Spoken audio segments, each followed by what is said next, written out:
আসসালামু আলাইকুম, সবাই কেমন আছেন? সবাই খুব ভালো আছেন। আজকে আমি রান্না করব বিরিয়ানি গরুর মাংস দিয়ে। তার জন্য এখানে আমি 4 কেজি গরুর মাংস নিয়েছি। আর এই গরুর মাংসের বিরিয়ানিটা এবার আমি মিষ্টি দই দিয়ে করব। আর মিষ্টি দিয়ে দই দিয়ে করলে বিরিয়ানিটার স্বাদটা একটু অন্যরকম লাগে, খুবই ভালো লাগে খেতে। ট্রাই করে দেখতে পারেন, তার জন্য রেসিপিটি শেয়ার করলাম। এখানে আমি 4 কেজি মানে 4.5 কেজির মতো গরুর মাংস নিয়েছি। গরুর মাংসটা আমি আগে ভালোভাবে কেটে ধুয়ে পরিষ্কার করে নিয়েছি।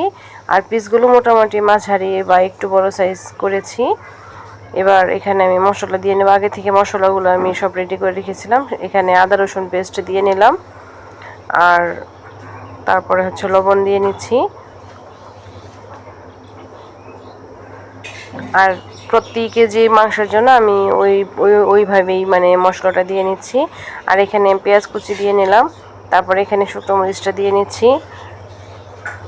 এখানে 4 চামচ শুকনো মরিচ আছে, আর ধনিয়া গুঁড়ো, আর হালকা জাস্ট একটু কালারের জন্য হালকা একটু হলুদ আমি দিই প্রায় বিরিয়ানির মধ্যে একটু দিলাম। আর এখানে জিরা গুঁড়ো দিয়ে নিলাম।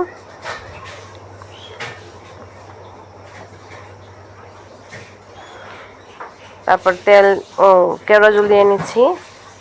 তেলটা আমি পরে দিব, মানে এখানে দিব না, আমি তেল গরম করে তারপরে ওখানে পেঁয়াজটা ভেজে তারপরে গোস্তটা দিয়ে নেব। তার জন্য এখানে আমি আর তেল দিয়ে নিই। এখানে এলাচি দারচিনি তেজপাতা দিয়ে নিলাম। আর কেওড়া জলটা আমি আগেই দিয়েছি, তাহলে মাংসের ভিতরে একটা ফ্লেভার আসে, খেতে ভালো লাগে। আর এখানে আমি একটু দই দিয়ে নিচ্ছি, আমার বোতলে ছিল ওই ঘোল দই যেটাকে বলে সেটা। এখানে আমি মিষ্টি দইও দিব, টক দইও দিয়ে নিচ্ছি, কিন্তু আমি মিষ্টি দই এখানে দিব। আর এখানে স্বাদ মতো একটু চিনি দিয়ে নিলাম, যেহেতু আমি টক দই দিয়েছি তার জন্য। আর বিরিয়ানিটা একটু বড়, তার জন্য একটু মানে সব কিছু একটু বেশি বেশি দিয়ে নিচ্ছি।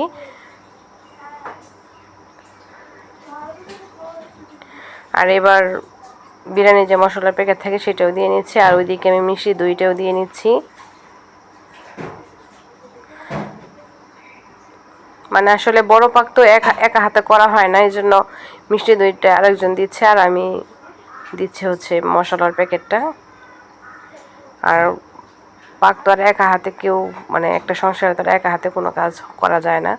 আর এখানে মশলাটা দিয়ে নিচ্ছি আমি, আর মিষ্টি দইটাও দেওয়া হচ্ছে। আর হেল্প ছাড়া তো কোনো কিছু সহজে এত তাড়াতাড়ি করা যায় না, এই জন্য হেল্পিং লাগে সব জায়গায় কাজ করতে গেলে। এবার আমি সব কিছু খুব সুন্দরভাবে মেখে নিচ্ছি, মেখে একটু রেখে দিব মাংসের ভিতরে, তাহলে মশলাটা খুব ভালোভাবে ঢুকবে। আর মাংসের একটা আলাদা গন্ধ চলে যায়, সেটাও ভালো, আবার খেতেও ভালো লাগে, আর তাড়াতাড়ি নরম হয়ে যায়। এবার আমি খুব সুন্দরভাবে মেখে নিচ্ছি।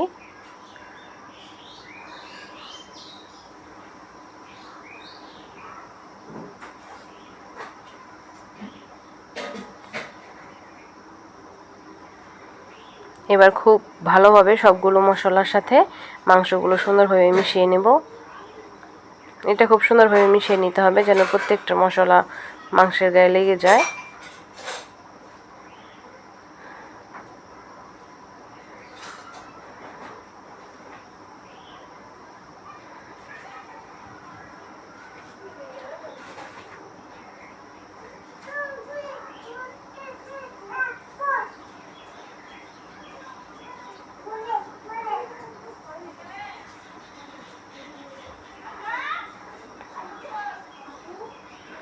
আমি খুব সুন্দরভাবে হাত দিয়ে মিশিয়ে নিচ্ছি বিরিয়ানিটা, মানে মাংসগুলো। এবারে রেখে দিব মিশিয়ে। মোটামুটি আমার মিশানো শেষ।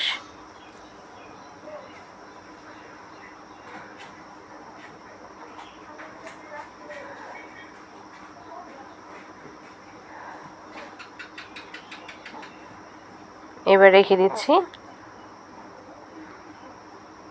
মানে যতটুকু সম্ভব আমি খুব ভালোভাবে মিশিয়ে নিলাম, দেখতেই পাচ্ছেন মোটামুটি। এবার এটা ঢেকে রেখে দেবো। আর ওইদিকে এই যেহেতু পাকটা একটু বড়, আমার চুলায় রান্না করতে হবে, তার জন্য চুলায় একটা প্যান বসিয়ে দিলাম, একটা বড় একটা পাতিল বসিয়ে দিলাম। পাতিলে তেল দিয়ে নিয়েছি, তেলটা এবং পেঁয়াজটা ভালোভাবে ভেজে নিয়েছি।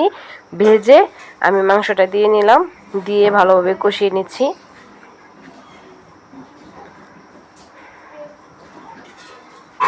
এবার মাংসটা খুব সুন্দরভাবে নাড়াচাড়া দিয়ে ভালোভাবে রান্না করে নিতে হবে। এখানে আমি কোনো পানি ইউজ করিনি, পানি ছাড়াই যতটুকু সম্ভব আমি খুব সুন্দরভাবে মাংসটা কষিয়ে নিয়েছি। এক্সট্রা কোনো পানি দেওয়ার প্রয়োজন পড়েনি।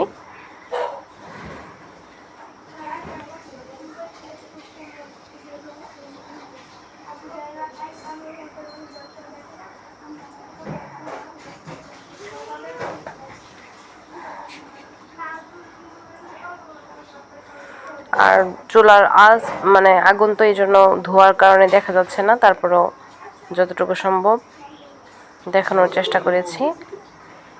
এটা খুব সুন্দরভাবে কষিয়ে নেওয়া হয়েছে। এবার আমি এখানে 4 কেজি মাংসের এখানে আমি 3 কেজি চাউল দিয়ে নেব। তার জন্য চাউলটা আগে ধুয়ে রেখেছি, আর যতটুকু চাউল দিব তার ডাবল আমি পানি দিয়ে নেব। এবার দেখতে পাচ্ছেন মাংসের গায়ে এখন আর তেমন পানি নেই, ভুনা ভুনা হয়ে গিয়েছে। এই পর্যায়ে আমি পানিটা দিয়ে নেব।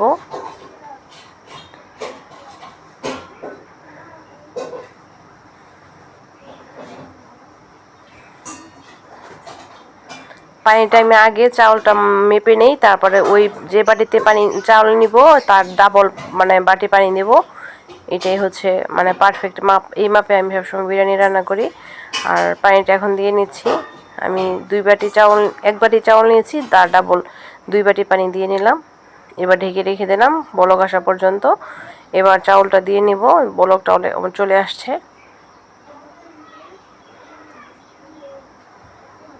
এবার চাউলটা দিয়ে নিচ্ছি।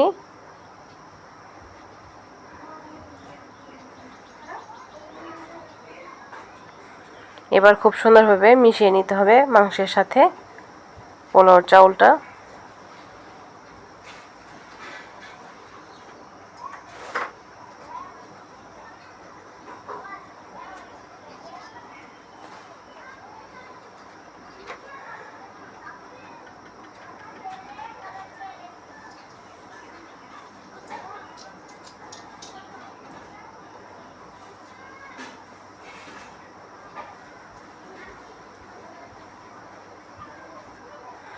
এবার চাউল মাংস খুব সুন্দরভাবে মিশিয়ে নিচ্ছি। এবার ঢেকে রেখে দিব। এখানে আমি আরেকটু কেওড়া জল দিচ্ছি, ফ্লেভারটা খুব ভালোভাবে দেখতে পাচ্ছেন কত সুন্দর একটা কালার আসছে বিরিয়ানির মধ্যে। এখানে আমি ঘিও ঢেলে দিলাম। এবার ঘিটা দিলেও ভালো একটা ফ্লেভার আসে। দেখতে তো দেখা যাচ্ছে কতটা লোভনীয় হয়েছে, মাশাআল্লাহ। এবার আমি পানি শুকিয়ে গিয়েছে, এবার আমি খুব সুন্দরভাবে উল্টাপাল্টা করে নেড়ে চেড়ে তারপরে দমে রেখে দিব। এবার এটা 30 মিনিটের জন্য দমে রাখলেই একদম পারফেক্ট একটা মানে বিরিয়ানি হয়ে যাবে। ফিরে আসলাম 10 মিনিট পরেই, মানে পানিটা একদম নিচে চলে গিয়েছে। এবার এটা ঢেকে আরও রেখে দিব। আমি আরেকটু নাড়াচাড়া দিয়ে নিলাম। এখানে কাঁচামরিচটা আর হচ্ছে এই কি বলে আলু বুখারাটা আমি শেষে দিব। আর কাঁচামরিচটা শেষে দিলে কি হয় মানে কালারটা সুন্দর থাকে, সবুজ থাকে, এই জন্য আমি পরে দিয়েছি। আর এখন উল্টে পাল্টে দিলাম। উপরে যে চাউল আছে সেটা ভিতরে দিয়ে দিলাম, আর নিচেগুলো একটু উঠিয়ে দিলাম যেন সুন্দরভাবে চতুর সাইডে ভালোভাবে হয়ে যায়।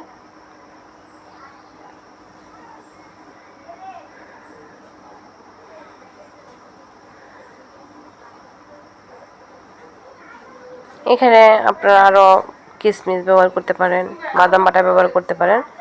আমি মোটামুটি সিম্পলভাবে রান্না করেছি। তারপরে খেতে ভীষণ মজা হয়েছিল, যেহেতু এখানে মিষ্টি দই দিয়েছি। আর মিষ্টি দই দিয়ে বিরিয়ানি রান্নার চেষ্টা করবেন, তাহলে বিরিয়ানির স্বাদটা একটু অন্যরকম হয়।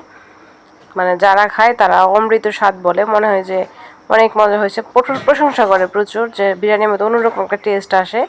ট্রাই করে দেখবেন।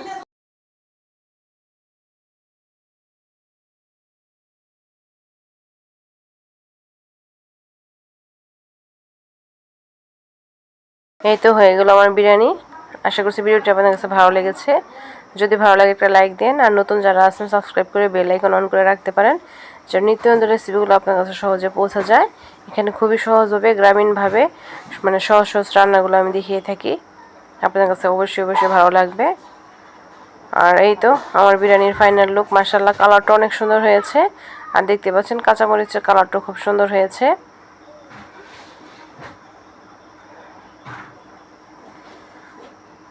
মাশাআল্লাহ, মানে কালারটা ভীষণ মজার একটা কালার হয়েছে, খেতেও ভীষণ মজা হয়েছিল। আজ এই পর্যন্তই, দেখা হবে নেক্সট রেসিপির সাথে। সে পর্যন্ত সবাই ভালো থাকেন। আসসালামু আলাইকুম ওয়া রাহমাতুল্লাহি ওয়া বারাকাতুহু। আল্লাহ হাফেজ। Take care everybody.